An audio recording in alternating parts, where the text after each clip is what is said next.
वार शनिवार तारीख 13 डिसेंबर 2025 शनिवारच्या मध्यरात्री औसा पोलीस स्थानकामध्ये 112 वरती फोन येतो। तिकडून सांगण्यात येतं, साहेब वाढवणा टी पॉइंटच्या जवळ एक कारला आग लागली आहे आणि त्या कारमध्ये कोणीतरी व्यक्ती जळते। घटना फार गंभीर होती, त्यामुळे जे उपस्थित होते जे पोलीस कर्मचारी होते, पोलीस अधिकारी होते, त्यांनी घटनास्थळी तात्काळ धाव घेतली, अग्निशामक दलाला बोलवलं आणि त्या आगीवरती नियंत्रण मिळवलं। ती कारला लागलेली आग विझवली। आग विझवेपर्यंत आतली व्यक्ती जळून कोळसा झाली होती। उरलं होतं फक्त स्केलेटल, उरला होता फक्त त्या व्यक्तीचा सांगाडा। पोलिसांपुढे फार मोठं आव्हान होतं। 12-12:30चा टायमिंग होता। त्या वेळेमध्ये कोणी या कारला आग लावली की घातपात झाला की ऑटोमॅटिक कारला आग लागली, ही देखील प्रश्न पोलिसांसमोर होते। पोलिसांनी तपासाला सुरुवात केली। सुरुवातीला जी कारला आग लागली होती ती कार जळून खाक झाली होती। उरलं होतं पण तिचे पत्रे, तिचा सांगाडा आणि त्या गाडीला HSRP नंबर प्लेट होता। त्या नंबर प्लेटवरून पोलिसांनी सुरुवातीला त्या गाडी मालकाचं नाव शोधलं। त्या गाडी मालकाला संपर्क करण्याचा प्रयत्न केला। त्या गाडी मालकाला फोन लावला आणि फोनवरती विचारलं, ही गाडी तुमची जळाली आहे, गाडीमध्ये व्यक्ती कोण होती? त्यावेळेस तिकडून सांगण्यात आलं, साहेब ही जी गाडी आहे ती माझ्या एका नातलगाला मी वापरायला दिली होती। पोलिसांना अंदाज आला, पोलिसांना प्राथमिक अंदाज आला की जी व्यक्ती आहे, जी आतमध्ये जळालेली व्यक्ती आहे त्या गाडी मालकाची नातलग आहे। त्याचं नाव शोधण्यात आलं। नाव निघालं गणेश चव्हाण। हा जो गणेश चव्हाण आहे तो एका प्रायव्हेट कंपनीमध्ये, प्रायव्हेट फायनान्स एजन्सीमध्ये तो एक रिकव्हरी एजंट म्हणून काम करत होता। चांगल्या हुद्द्यावरती होता। मग तो जळाला असं पोलिसांना वाटलं। मग पोलिसांनी गणेशला त्याचा नंबर शोधण्याचा, म्हणजे गणेशचा नंबर शोधण्याचा प्रयत्न केला। आता गणेश तर मयत झालाय, गणेश त्या गाडीमध्ये जळून खाक झाला अशी भावना पोलिसांची बनली। मात्र चित्र निघालं ती वेगळं। जी आतली व्यक्ती होती ती गणेश चव्हाण ही नव्हती, ती तिसरीच व्यक्ती होती। त्यामुळं फार विचित्र ही घटना पोलिसांच्या समोर आली। पोलिसांना फार मोठं हे आव्हान वाटलं। पोलिसांनी तपासाचे सूत्र हलवली। ज्या ठिकाणी घटना घडली त्या ठिकाणी फॉरेन्सिक लॅबची टीम, अर्थातच आपल्या लातूर जिल्ह्यामध्ये आता मोबाईल फॉरेन्सिक लॅबचे एक व्हॅन आल्या, तिथं गेली। काही गुन्ह्यामध्ये जे स्पेसिफिक गुन्हे घडतात, मोठे गुन्हे घडतात, त्यामध्ये काही गुन्हेगार ज्या ह्याच्यामध्ये एक स्पेशल फोटोग्राफर असतात, ते फोटोग्राफर त्या ठिकाणी बोलवले आणि त्या गुन्ह्याची उकल करायला सुरुवात केली। सुरुवातीला गणेशचे नंबर ट्रेस करण्यात आले आणि त्या नंबरवरून असं लक्षात आलं की ही घटना फार वेगळी आहे। घटनाकडून काही तासांनी गणेशच्या एका नंबरवरून, कारण गणेश 3 नंबर वापरत होता, गणेशच्या एका नंबरवरून एका महिलेला चॅटिंग करण्यात आली होती। आणि सगळ्यात मोठी चूक आणि सगळ्यात मोठा जो डाव आहे तो गणेश चव्हाणचा ह्या ठिकाणीच फसला होता। पोलिसांचा संशय बळावला। पोलिसांनी सूत्र हलवली आणि लक्षात आलं की गणेश हा व्यक्ती इथून तिथल्या त्या आतल्या व्यक्तीला जाळून इथून पसार झालेला आहे। आता मग त्या गणेश चव्हाणनी आतल्या व्यक्तीला का जाळलं बरं? त्याला मारण्याचा काय उद्देश होता? याच्या अगोदर काय त्यांचे वाद होते का? काही अनैतिक संबंधातून ही घटना घडली? क्या पैशाच्या देवाणघेवाणीमधून घटना घडली? तो अर्थातच गणेश चव्हाण जो रिकव्हरी एजंट होता, काय फायनान्सच्या वादातून ही घटना घडली? असे देखील प्रश्न पोलिसांच्या समोर होते। त्यामुळं गणेश चव्हाणनी ज्या महिलेला संपर्क केला होता त्या महिलेला बोलवलं, तिला संपर्क साधला, तिच्याकडे चौकशी केली आणि ही सगळी घटना हळूहळू उघड होऊ लागली। मंडळी, मग तुम्ही म्हणाल झालं तरी काय? तर झालं याचं असं, गणेशने एक प्लॅन रचला होता। तो प्लॅन ह्यासाठी रचला होता, गणेश हा कर्जबाजारी झाला होता। गणेश चव्हाणनी लातूरमध्ये एक फ्लॅट घेतला होता त्याचे काहीतरी लाख 60-70 लाख रुपये त्याचं काहीतरी देणं राहिलं होतं.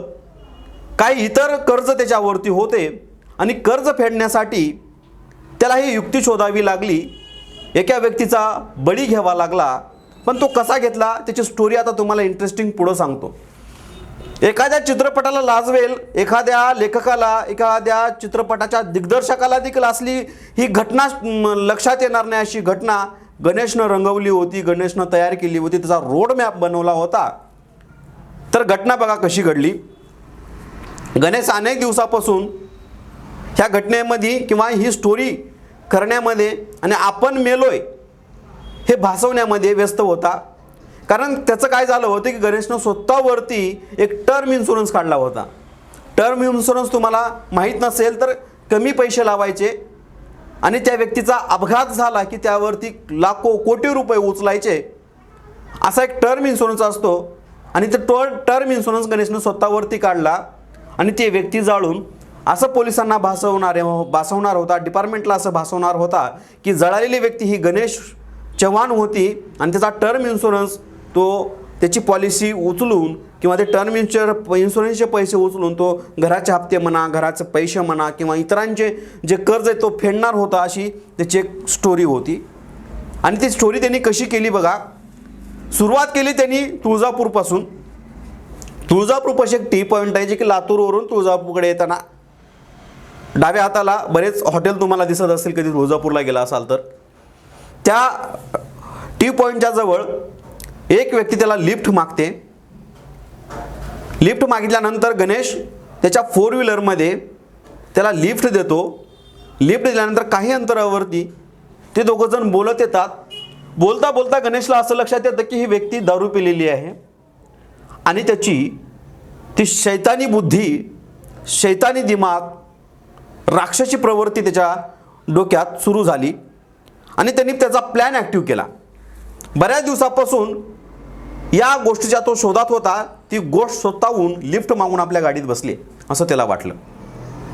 काही अंतर कटला, जवळजवळ आशिव मोड आला. आशिव मोडनंतर मग लगेच वाढवणा पाटी असते आणि त्यानंतर मग त्या गणेशनं मध्येच त्याला विचारलं की बाबा तुम्ही काय खाणार आहेत का. दारू पेले होते ते. त्यांनी सांगितलं की मी तर काय खाणार नाही पण मला चिकन खायचं आहे असं त्यांनी सांगितलं. जी लिफ्ट मागणारी व्यक्ती आहे तिचं नाव होतं गोविंद यादव. गोविंद यादवनं सांगितलं की मी चिकन खातो. गणेशनं तात्काळ गाडीतून उतरला, धाब्याच्या कडेला गाडी लावली आणि धाब्यावरून पार्सल चिकन घेतलं. त्याला पोटभर खाऊ घातलं. एकतर नशा केलेली तो गोविंद एक वरून जेवण केलं आणि तो गाढ झोपी गेला. याच सगळ्या गोष्टीचा गणेशनं फायदा घेतला. त्याला वाढवणा टी पॉईंटच्या जवळ आणलं. गणेश गाडी चालवत होता. ती गाडीतून उतरला आणि आपण ज्या ड्रायव्हर सीटवरती बसलो होतो त्याच ड्रायव्हर सीटवरती गोविंद यादवला बसवलं. सीट बेल्ट बांधला. गाडीच्या मागच्या साईडच्या शीटवरती कॅरीबॅग आतरल्या. पोलिसाच्या सांगण्यानुसार काही माचीस होत्या, माचीस बॉक्स होत्या, काही कॅरीबॅग होत्या, काही ज्वलनशील पदार्थ होते. ते सगळे त्या गाडीच्या मागलच्या शीटवरती आतरले. गाडीचं डिझेल म्हणा किंवा पेट्रोलचं ढक्कन काढलं. हे सगळं का केलं तर गाडी अपूर्ण जळू नये. गाडी जळाली तर पूर्ण जळावी, खाक व्हावी आणि कुणाला कसल्याच पद्धतीचा पुरावा उरू नये यासाठी त्याने सगळं प्लॅनिंग केलं. आता ह्याच्या पलीकडे जाऊन पण त्याने दिमाग लढवला. ही जळालेली व्यक्ती तिची काय म्हणजे बॉडी राहणार नाही, फक्त उरेल, फक्त हाडं वगैरे उरतील, काय सांगाडा वगैरे उरेल, काय स्केलेटर उरेल. त्यासाठी गणेश चव्हाणच कसं हे समजायचं म्हणून त्यांनी दुसरी एक युक्ती लढवली होती. त्याच्या हातातलं कडं जे आहे ते गोविंद यादवच्या हातात घातलं, गाडीला आग लावली आणि तिथून पोबारा केला आणि ती व्यक्ती जी आहे ती आगीमध्ये जळून खाक झाली. पोलिसांनी हा शोध घेतला. गणेश तिथून फसार झाला होता. त्याच्या फोनवरून त्याला ट्रेस केलं. सिंधुदुर्ग कोल्हापूरच्या दरम्यान त्याला पोलिसांनी पथकं पाठवून त्याला अटक केली आणि सगळी जी घटना आहे ना मंडळी ही उघड झाली फक्त आणि फक्त 24 तासामध्ये. लातूर पोलिसांचं कौतुक आहे, लातूरच्या स्थानिक LCBचं कौतुक आहे, इथल्या पोलीस अधीक्षकांचं कौतुक आहे. एवढी मोठी गंभीर घटना अवघ्या 24 तासामध्ये तिचा उलगडा झाला. घटना बघितलं तर आपण एखादा ते कथानक जर बघितलं तर एखाद्या चित्रपटाचं कथानक वाटायला असं हे कथानक या गणेश चव्हाणनी घडवलं होतं. आपल्या अंगावरती झालेलं कर्ज फेडण्यासाठी केलेला कारनामा, हे केलेलं कृत्य, हा केलेला खून, हा केलेला घातपात एका निष्पाप जीवावरती, एका निष्पाप माणसावरती निघाला. मंडळी, ह्या सगळ्या घटना जर आपण बघितल्या ना, फार विचित्र घटना सध्या महाराष्ट्रामध्ये, त्याचबरोबर आता लातूर जिल्ह्यामध्ये देखील घडायला लागल्यात. आता हे सगळं घडत असताना मला एक प्रश्न पडतोय, गणेशने स्वतःवरती टर्म इन्शुरन्स काढला होता आणि तो मयत आहे असं सगळ्यांना भासवणार होता. मग गणेश लपणार कुठं होता?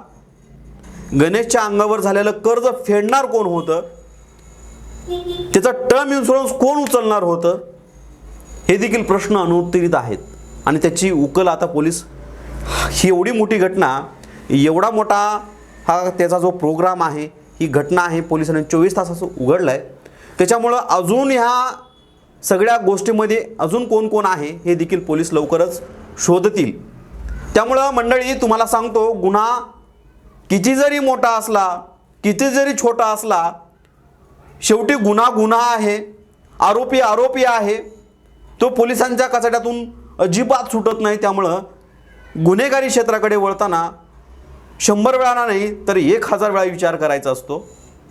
आणि गुन्हेगारी क्षेत्रामध्ये अंत हा वाईटानेच होतो. मंडळी, तुम्हाला ह्या सगळ्या घटनेबद्दल काय वाटतंय? तुमच्या कमेंट आमच्या या व्हिडिओच्या खाली नक्की सांगा. जर तुम्ही यूट्यूबला आमचं हे पाहत असाल तर यूट्यूब चॅनलला सबस्क्राईब करा. आणि जर तुम्ही फेसबुकवरती पाहत असाल, इंस्टावरती पाहत असाल तर त्याला फॉलो करायला अजिबात विसरू नका. पाहत राहा जनमंतक मराठी. धन्यवाद.